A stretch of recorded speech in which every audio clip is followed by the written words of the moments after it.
The firm that I was tracking this semester was L'Oreal. We know L'Oreal as a beauty and cosmetics company.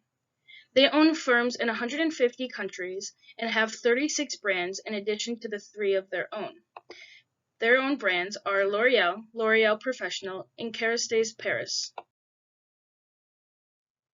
Throughout the years, they have had several brand acquisitions. The first was in 1967 when they acquired Lancôme and Garnier. Throughout the years, they have acquired the 36 other brands that they currently own, and these brands are mainly in the beauty market. However, there are some that are outside. Their most recent acquisitions were in 2018 when they bought Valentino, Pulp Riot, Mighty Face, Logos, and Style Nada. In 2014, they acquired Magic Holdings, which was their biggest investment in the Chinese beauty market to date, and this was a really big acquisition that really expanded their markets and brought a lot of revenue for the company. So their products are in 4 different areas, and that's how they classify them. So the first of these is their consumer products, and so a couple examples of these are their Maybelline and Garnier, and these are the ones that you're going to see in drugstores.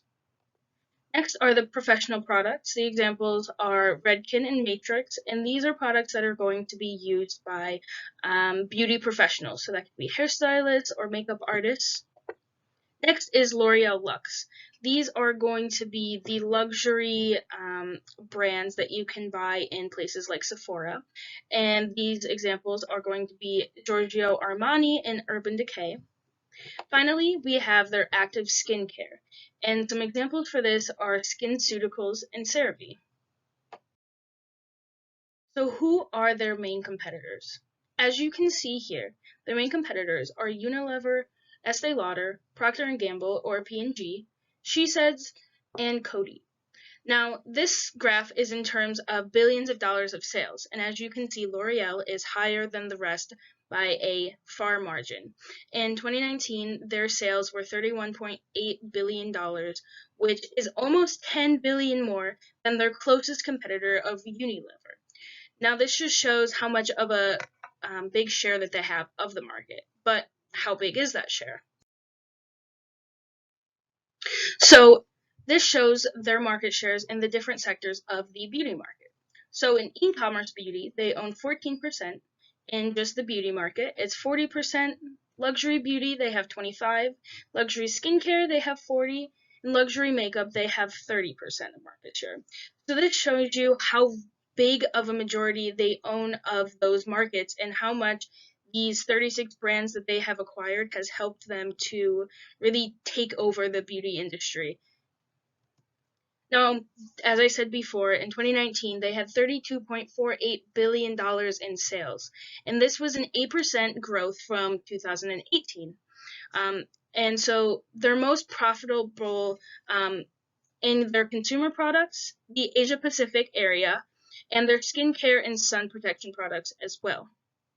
And their operating margin for 2019 as well was 18.6% of sales, which was way higher than any of those competitors we just looked at.